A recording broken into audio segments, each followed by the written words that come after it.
Hey everybody, it's Labor Day weekend and we took the Sunday off so that you could spend time with your friends and family. And we are currently at our church in a series called That's Deep, where we are talking about spiritual depth according to Christ, not according to Christians. As the fall comes upon us, we are going to be spending more time with friends and family as the season picks up into the holidays. And so there's nothing more important than those of us who call ourselves followers of Christ actually living this thing out to its full capacity, to be the spiritually deep people that Jesus has called us to be. So what I want to do is I just want to ask this question, which is going to sound like an extremely simple question, but it is the most important question. And that is, how do we love God? How do we love God? And when we talk about loving our spouse or loving a friend or talking about loving our job or loving some food or what, it makes sense. It's something that's in front of us. But when we think about loving God, well, he's up there and I'm down here. And how do I love a God who I can't see, who I can't touch, who I don't hear every day, who I don't walk next to? How do we actually love God? It feels like there has to be something that we do that equals loving God. And so what does the scripture say about how to love God? Because wouldn't loving God be the deepest, most spiritually mature thing we could do? If in our hearts, if with our bodies and minds and souls, we truly loved God? Don't you think God would say, that's my goal. I want you to love me. I want you to have a great relationship with me. I think he would. In the Old Testament, the scriptures show us that the way that we love God was through sacrifices. God's up there, we're down here. For us to show something about how we loved him, we were supposed to sacrifice animals. The people of Israel were told specifically through the law that in order to engage God the way that they should, they had to sacrifice animals. And there was a temple system and laws and rituals and actual things they had to do that meant they were loving God. Well, in the New Testament, when Jesus comes around, he changes what it looks like to love God from a vertical interaction to a horizontal interaction. And he basically says, if you really want to love me, if you really want to show in a practical way that you love me, God who made you, then you have to love people. When you love people, you love me. Wow. If you've asked yourself the question before, how do I love God? And it's been this mystery to you. And you have people in your life who you have broken relationships with and people you're struggling with or people you don't like or enemies or family that has tension or whatever it is that you're going, this is so hard. I wish I could just figure out a way to love God.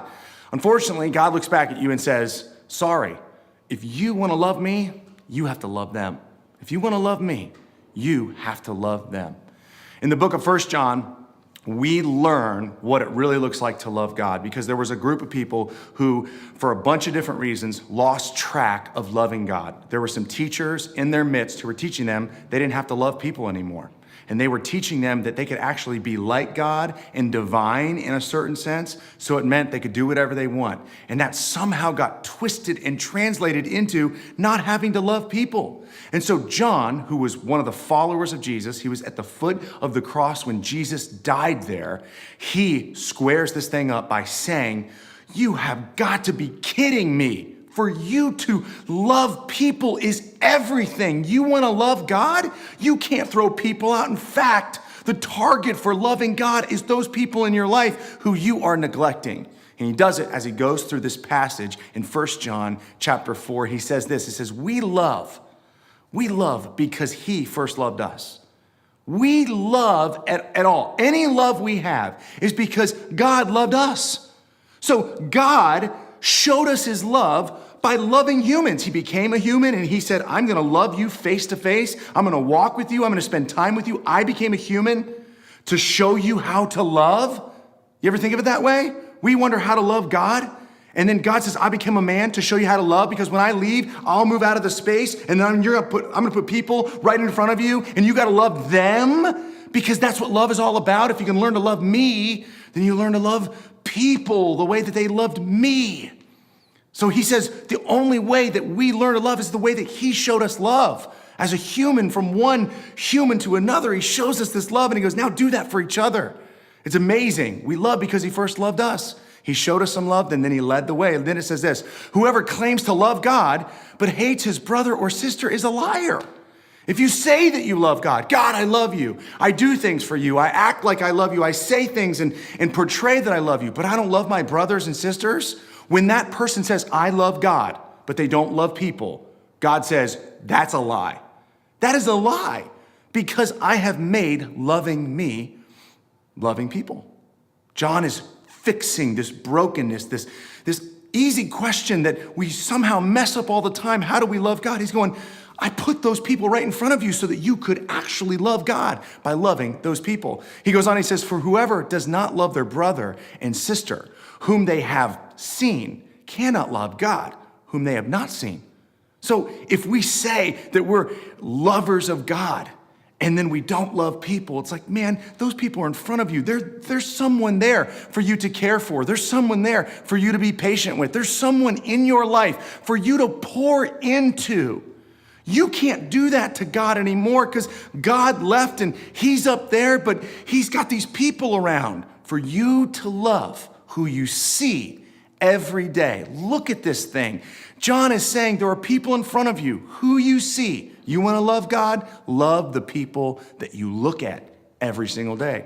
And then he goes on and he says this, and he has given us this command. Anyone who loves God must also love his or her brother or sister. Wow. You want to love God? You got to love your friend. You got to love your neighbor. You got to love your sister.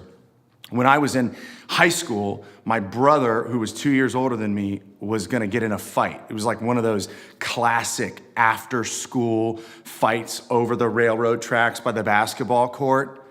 And there was a guy that I played sports with. We were on the same team, and he liked me, but he was the one that was going to fight my brother.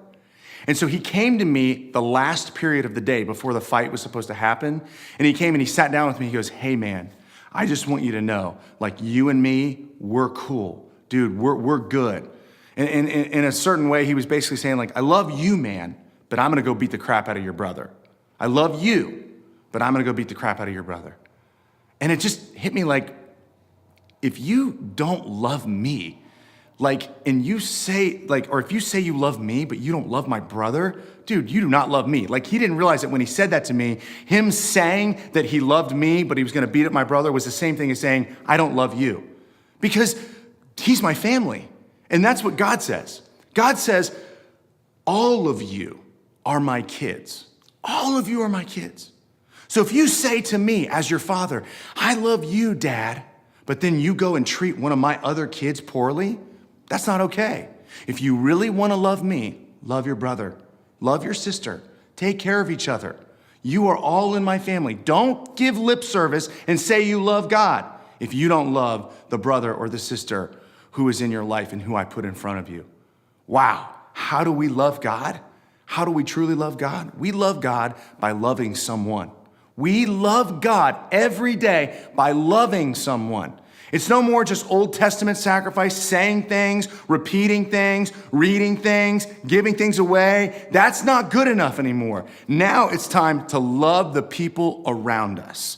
That is deep. That is how we engage the God of the universe, by engaging the people who God put right next to us. So, have an amazing week. Come back for week 4 of That's Deep, where we are going to really talk about what it looks like to reach people, to reach our neighbors, to engage them in such a way that they might become followers of the Christ that we follow. I love you guys. Happy Labor Day weekend. We'll see you soon.